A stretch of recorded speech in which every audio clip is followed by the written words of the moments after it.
Battle of the heavens की पिछले episode में हमने देखा था शियोयन दाओजोंग लेवल पर पहुंच गया था। दाओजोंग लेवल पे पहुंचने के बाद शियोयन हॉल ऑफ सोल में टेलीपोर्ट होता है, जिसके बाद वो वापस तियानशियान माउंटेन पहुंच जाता है। जिसके बाद जिनसी के फायर पोइजन की रिफाइनिंग के दौरान शियोयन इन लोगों से सुनर के क्लैन गू क्लैन के बारे में पूछता है, जिसको सुनकर सभी लोग हैरान रह जाते हैं। अब आगे तो ये ऑफिशियल एपिसोड की कहानी बिल्कुल उसी जगह से शुरू हो रही है। फिलहाल अभी जिंगू शियोयन को बता रहा है कि गू क्लैन में एक दाऊदी लेवल का पर्सन था, जिसने शायद से गू क्लैन के पूरे ब्लड लाइन को चेंज करा है। दाऊदी बहुत ही ज्यादा पावरफुल होते हैं और एक दाऊदी लेवल का पर्सन एक्सट्रीमली रेयर होता है। हमारे इस दाऊ की कॉन्टिनेंट में भी कुछ दाऊदी लेवल के पर्सन्स हैं। शियोयन जिंगू की बातों को सुनने में इतना ज्यादा मोह गया है कि वो जिंसी पे ध्यान देना भूल जाता है, जिसकी वजह से हम जिंसी को देखते हैं जो कि लिक्विड में लेटा हुआ है, अजीब तरह की ही रिएक्शन दे रहा है। जिंगू ये नोटिस करके शियोयन को होश में लाता है, पूछता है जिंसी ठीक तो है।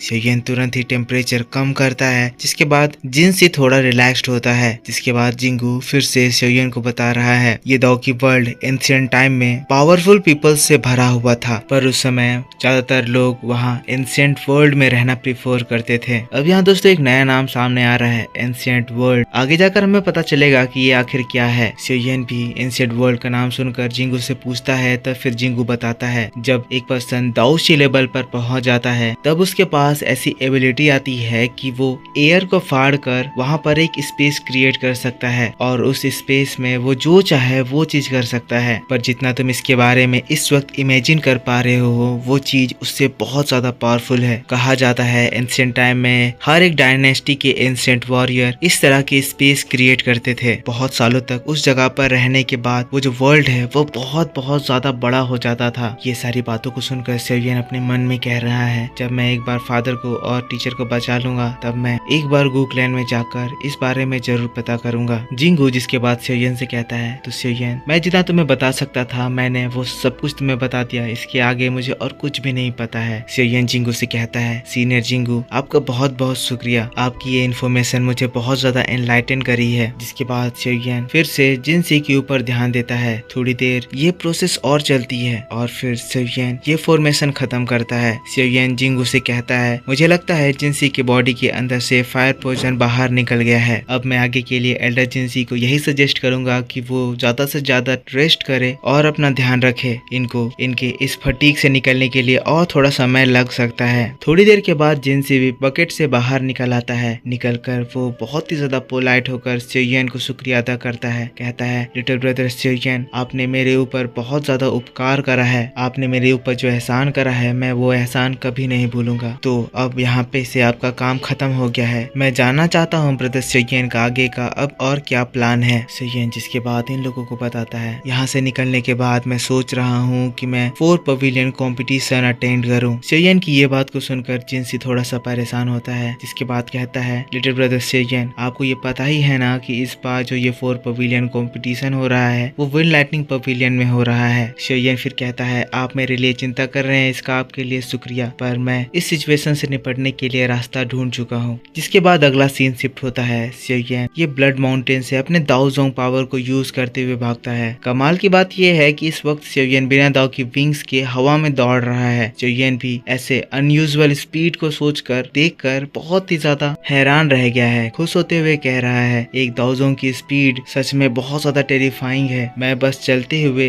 इतनी ज्यादा दूर कुछ ही सेकेंड में कवर कर लिया हूँ। इस तरह की स्पीड मेरे लिए अनयूजुअल है। अभी मैं अपने बोन विंग्स को इस्तेमाल नहीं कर सकता हूँ, पता नहीं मेरे बोन विंग्स के साथ ये स्पीड कितना ज्यादा टेरिफाइंग रूप दिखाएगी। जिसके बाद शियोयन बोन क्लैन से लिया हुआ वो मैप निकालता है। मैप पढ़ के शियोयन को समझ में आता है कि जिस जगह पर वो कंपटीशन हो रहा है विंड लाइटनिंग पवेलियन का ईस्टर्न रीजन वो काफी ज्यादा दूर है, उसे तेजी से उस ओर जाना होगा, वो ये इवेंट मिस नहीं कर सकता है। कहते हुए शियोयन हवा में दौड़ लगाता है और हम इस दौड़ से जनरेट हुए हवा में रिपल्स को देख सकते हैं। शियोयन काफी ज्यादा ताकतवर हो गया है। फिर दोस्तों सीन शिफ्ट हो जाता है। नेक्स्ट सीन में हम लोग देखते हैं शियोयन उस ईस्टर्न रीजन पर आ गया है। देखने में दोस्तों ये जगह पूरी तरह से डार्क बहुत सारे काले बादलों से भरी हुई थी, जहाँ हर 2 से 3 सेकेंड में जोरदार बिजली कड़क रही थी। शियोयन नीचे देख रहा है, नीचे काफी ज्यादा भीड़ लगी हुई है। शियोयन कह रहा है सेंट्रल प्लेन में ये इवेंट इतना ज्यादा इम्पोर्टेंट है कि ये काफी सारे लोगों को अट्रैक्ट कर लिया है। जिसके बाद अगले पल शियोयन भी इसी भीड़ में जाकर पेपर मिल जाता है। शिवयन अपने खुफिया कपड़ों को पहन लिया है ताकि उसको कोई भी पहचान ना सके। इन लोगों के साथ चलते हुए शिवयन इन लोगों को आजमा रहा है। शिवयन देख रहा है कि ये लोग वीक नहीं है। यहाँ पर जितने भी लोग आए हुए हैं सब बहुत ज्यादा ताकतवर हैं, इतने ज्यादा ताकतवर कि इस तरह के लेवल के पीपल को ब्लैक डोमेन में सुपर पावर माना जाता था, जो कि इस सेंट्रल प्लेन में एक नॉर्मल पीपल की जिंदगी बिता रहे हैं। आगे बढ़ने पर सीढ़ी में शिवयन को विंड लाइटिंग पवेलियन की एल्डर दिखती है। इसका नाम एल्डर मू है, जो कि मिस फैंग के साथ तियानशियान माउंटेन में आई थी। शिवयन अपना मुंह छुपाने लगता है, कह रहा है अगर इन लोगों ने मुझे पहचान लिया तो बहुत बड़ी मुसीबत हो जाएगी। नेक्स्ट सीन में हम देखते हैं जो दूसरे एल्डर थे वो यहाँ पर आए डिसाइपल्स को टेस्ट कर रहे हैं, जिसमें हमें पता चलता है कि ऑलमोस्ट सभी लोग ही इस जगह पर फेल हो रहे हैं। दूसरे एल्डर सामने आकर इन लोगों से कहते हैं कि अगर तुम लोगों को अरीना में कंपटीशन में पार्ट लेना है तो मेरे 5 मूव सरवाइव करने होंगे, पर अगर कंपटीशन में आप शामिल नहीं होना चाहते हैं तो आप लोग एक स्पेक्टेटर बन सकते हैं। इसके लिए आपको किसी भी तरह की टेस्ट देने की जरूरत नहीं है। शिवयन देखता है कि उसके दोनों साइड 2 पिलर्स लगे हुए हैं और उन पिलर्स में इंडिविजुअली एक फ्लैग टांगा हुआ है, जिसमें लो प्रोफाइल और हाई प्रोफाइल लिखा हुआ है। यहाँ पर एल्डर कह रहे हैं कि जो लोग इस जगह पर देखने आए हैं वो लोग लेफ्ट साइड लो प्रोफाइल वाले लाइन में चले जाएं। जो कंपटीशन में पार्ट लेना चाहते हैं वो राइट साइड हाई प्रोफाइल वाले लाइन में एंटर करें। टेस्ट के बाद वो लोग कंपटीशन में एंटर कर पाएंगे। शिवयन कह रहा है मैं अपनी आइडेंटिटी रिवील नहीं करना चाहता हूँ, इसीलिए मैं लो प्रोफाइल वाले लोगों के साथ बैठूंगा। पर शिवयन जब लेफ्ट साइड में जा रहा था तब एल्डर पीछे से शिवयन को रोक देता है, कहता है लड़के मैं देख सकता हूँ तुम इस कंपटीशन में पार्ट लेने के लिए क्वालिफाइड हो, तो तुम लो प्रोफाइल वाले लोगों के साथ जाकर क्यों बैठ रहे हो। शिवयन कहता है मैं यहाँ पर किसी तरह की प्रॉब्लम नहीं चाहता, मैं बस यहाँ पर किसी को ढूंढने के लिए आया हूँ। शिवयन की ये बात को सुनकर फिर दूसरे लोग शॉक्ड हो जाते हैं, कहने लगते हैं ये लड़का तो कितना ज्यादा ऑर्डिनरी लग रहा है, ये एक एक्सपर्ट से ऐसे कैसे बात कर सकता है। एल्डर मू भी कहती है ये लड़का इतना ज्यादा एरोगेंट है, क्या हमें इसके ऊपर नजर रखनी चाहिए, क्या इसके साथ कुछ गड़बड़ है। एल्डर मू को कहते हैं मुझे नहीं पता, बस मुझे अचानक से फील हुआ कि मेरी फायर एट्रीब्यूट उसके पास जाकर टिक गई, हो सकता है ये बस मेरा एक इल्यूजन हो, वो एक नॉर्मल पर्सन हो। जिसके बाद सीन शिफ्ट होता है और एक बार हम लोगों को